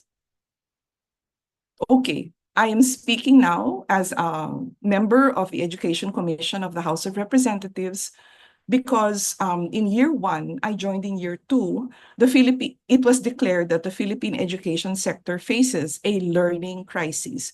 Learning crisis measured by the level of learning poverty, in turn measured by the indicator that 9 out of 10 10-year-old Filipino children could not read with comprehension. Disregarding the fact that the PISA tests were administered in English because we did not request that they be administered in Tagalog or other dialects, no? This is still very alarming, no? And I feel that yung prevention of prenatal alcohol exposure, especially in the light, no, of our knowledge now that many pregnant women have misconceptions about alcohol benefits during pregnancy and lactation, Sa akin po, it's a low-hanging fruit strategy. They said that had they known na alak ang tuba, hindi sila iinom at hindi nila i-feed sa kanilang mga baby. So we can all do something about this, even just by talking individually to our own family members and our patients, and at the higher level, working on policy against alcohol harms. Next slide, please. Okay, in summary, the local prevalence of prenatal alcohol exposure is probably grossly underestimated because of the local wines and brews that are available to our many families and communities. No, backyard lang nilang kinukuha yung tuba, for example. Targeted screening for alcohol exposure, especially in the first 1,000 days and in adolescence, is crucial.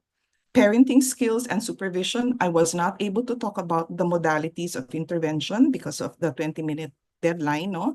And the call to individual action is fetal alcohol spectrum disorder. So kahit walang dysmorphic features should be in the differential diagnosis of any childhood neurobehavioral disorder, childhood and adolescent neurobehavioral disorder, whether ADHD, whether learning disability, whether behavioral problems like personality disorders, etc., bullying, etc. Next slide, please. And finally, a call to collective action. We should have broader health promotions programs versus the lack of awareness and even perceived benefit of the mother for alcohol exposure to the child directly or during the pregnancy and or breastfeeding. Next slide, please. And also targeted education campaigns in the various areas that have these agricultural products that are used to ferment and distill our local brews. For example, tuba and lambanog in coconut-producing areas, basi in rice-producing areas, in sugar-producing areas, and tapoy in rice-producing areas. With that, I'd like to end my talk. Maraming salamat po. All right, thank you, Dr. Mian, for the deeply compelling and data-driven session on prenatal alcohol exposure and its implication to practice. Your presentation has shed light on the alarming local prevalence of alcohol use during pregnancy, particularly the under-recognized risks of consuming tobacco and the long-term developmental, behavioral, and cognitive challenges associated with FASST.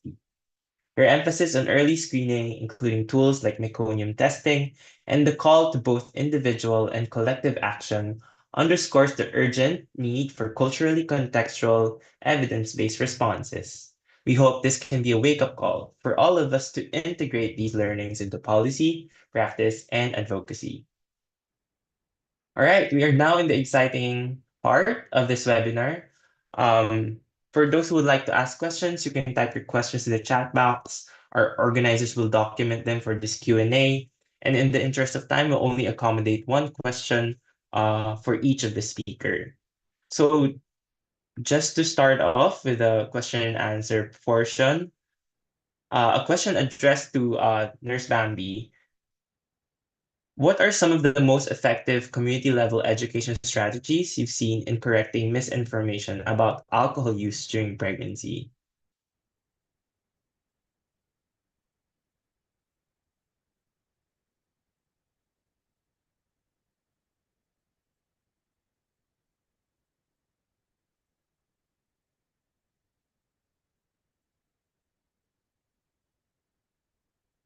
Is Nurse Bambi here with us?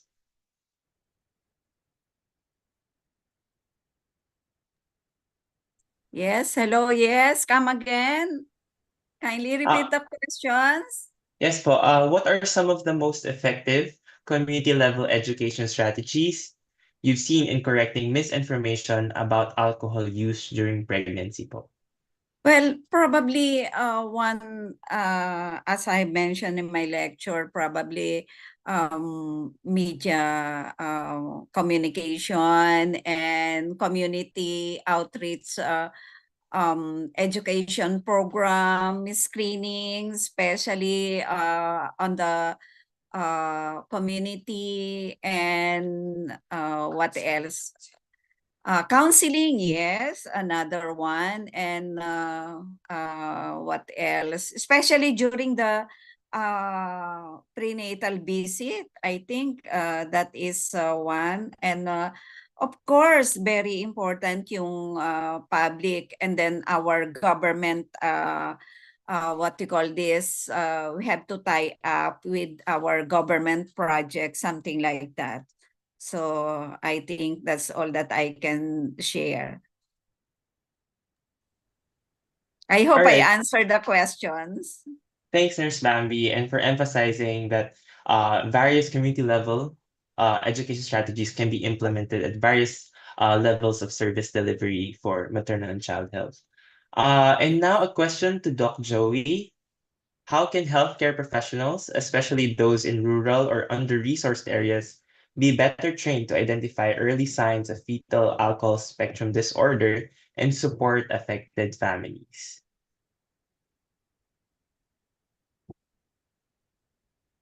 Doc Joey, I think you're on mute. Sorry, can you hear me now, Alfred? Yes, well, clearly. So that's a very good, relevant question because that actually is the purpose of, I think, what the webinar, because we need healthcare specialists to have a high index of suspicion.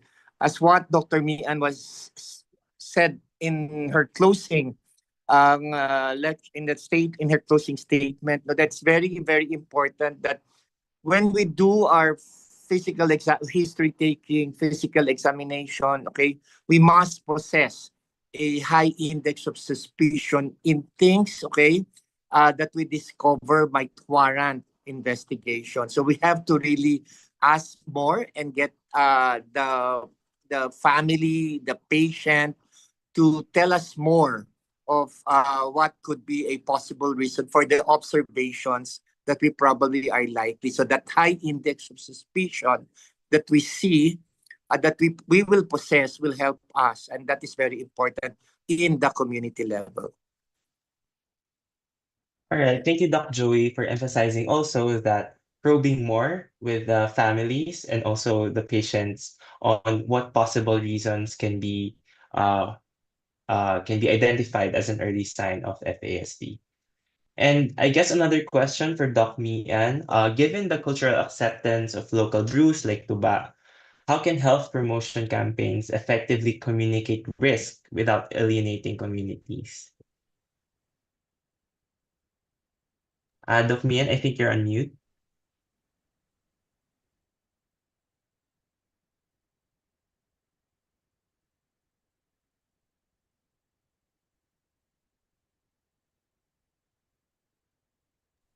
Thank you, Alfred. That's a very good question. Kasi ayaw natin na maging anti-poor, no?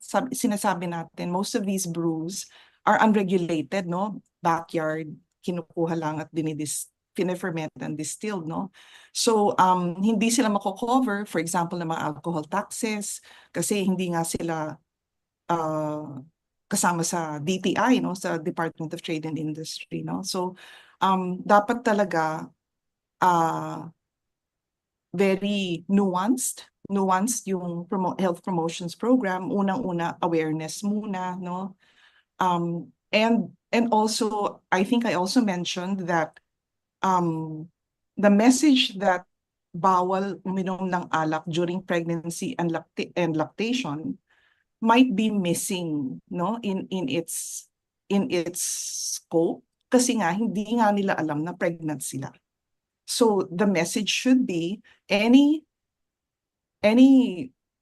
girl, by girl I mean less than 15 years of age, or woman of reproductive age, which is 15 to 45, lalo na kung at risk kayo of getting pregnant, you just got married or you just started living in, no?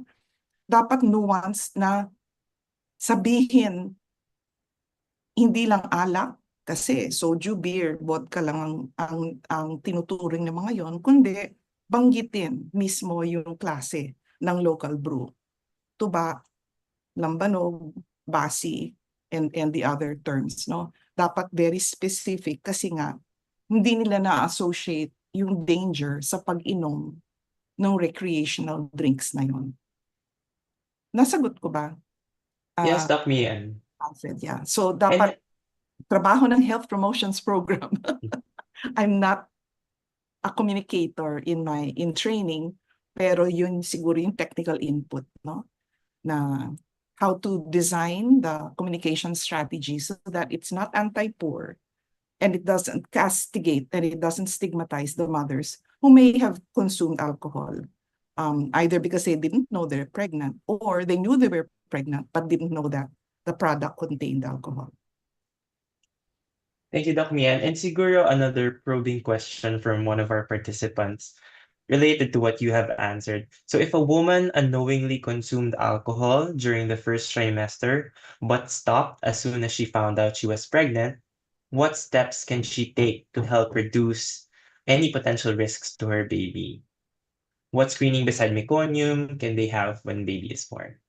Yeah. Yung meconium screening, as far as my understanding is, it's available at the technology is available in the National Institutes of Health, but it was made available on a research basis, no, dun sa long-term NIH US study ni Dr. Austria, kasi it detected all kinds of toxicants in the meconium of babies born of mothers sa Bulacan, a very agricultural area. And then they followed up the developmental screening up to 3 years of age, sina Dr. Alexis Reyes, ano? So on a research basis, available siya. It is not done universally. Lalo na prohibitive ang cost kasi GC mass spec, no? So it's a sophisticated, it's not a blood spot test on filter paper. And as I understand it, I don't know the price of it, pero only if high index of suspicion, tulad ng sinabi ni Dr. Joey, would you probably need to access that to be able to ano. Unfortunately, walang antidote, no? Not like, for example, opioid exposure. You give methadone to reverse the withdrawal symptoms, no? Sa alcohol, hindi ganon, no? One mitigating that I'm very, very sure of is breastfeeding. So, kasi yung interaction ng mother and child, yung self-regulation, pati ingredients ng breast milk, nakakatulong sa self-regulation aspect of it. And also it mitigates the other risks that the baby may have incurred or may have been subject to dun sa neurocognition, na tumataas ang IQ ng breastfed, self-modulation, yung ingredients ng breast milk, and the actual interaction with the mother of each of those close breastfeeding encounters. All right, thank you, Doc Mian, and for reminding us that breastfeeding is the best for mothers and also their children. So as we formally close our event, we would like to also first thank our dear speakers for the lovely presentations and also for patiently and comprehensively answering the questions, and to everyone for sending in your questions. For those unanswered questions, the organizers will document them and field them to the speakers, and answers will be sent via emails. So as we formally close our event, we would like to invite to our virtual stage Pia Rodrigo, Advocacy and Communications Officer of the Action for Economic Reforms. Go ahead, Pia.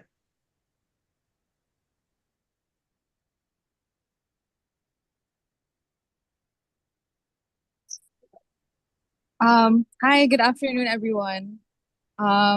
Sorry, can you hear me? I just want to make sure. Yeah, loud and clear. Okay, thank you. Good afternoon, everyone. So on behalf of the organizing partners, the Health Promotion Program of the UP Manila National Institutes of Health, the Philippine Society of Public Health Physicians, the Syntax Coalition, Kalusgang Mag-Ina, and Mother and Child Nurses Association of the Philippines, we'd like to give a huge thank you for joining us in this very meaningful conversation. So today's session was very important in reminding us that to protect maternal and child health, we need to not only pay attention to the access to care, but also through upstream interventions that tackle risk factors, most especially alcohol consumption. So these risks carry serious implications during pregnancy, birth, and early childhood development. So we'd also like to thank our very distinguished speakers, Nurse Balbina Borneo, Dr. Jose Salazar, and Dr. Mian Silvestre, for sharing their expertise and for emphasizing how we can prevent, detect, and respond to alcohol-related harms all across the continuum of care. So as we commemorate Mother's Day this weekend, we hope we can carry forward a renewed commitment to supporting women and families, not just in our own homes, but also through our policies, our practices, and our public health systems. To all the nurses, the students, physicians, advocates, and government partners, and community leaders who joined us today, your dedication to learning, dialogue, and action is what transforms awareness into change. So let's continue to unbottle the truth, to raise our voices for those who may not yet be heard, and to build a healthier, more protective environment for every mother and for every child. So yun lang, maraming salamat po, and we hope we can see you in future sessions. Thank you. Thank you, Pia. Your iteration that advocacy is the way for impactful interventions to actually safeguard mothers and their children. So this actually ends our webinar, but before we formally close, we would like to first thank you again for joining us today. We appreciate your time and support in making this event successful.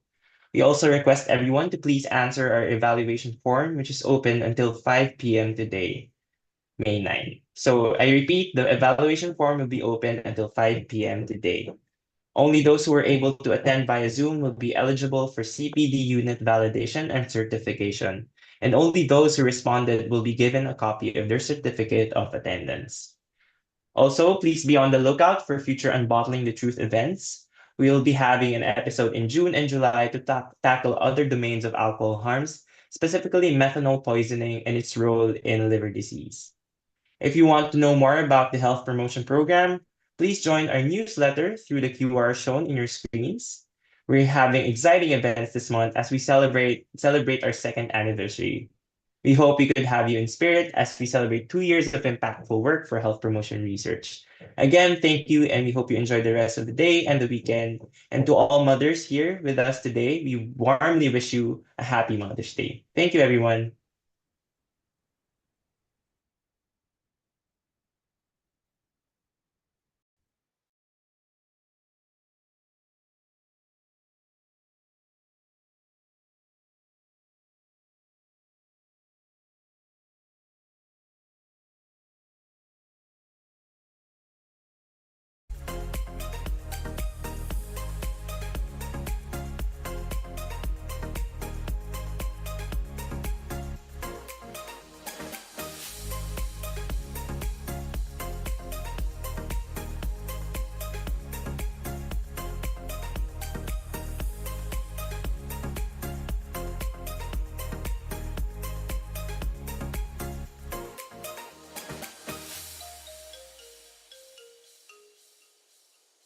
We will be closing the Zoom room at exactly 2:10 p.m. Thank you.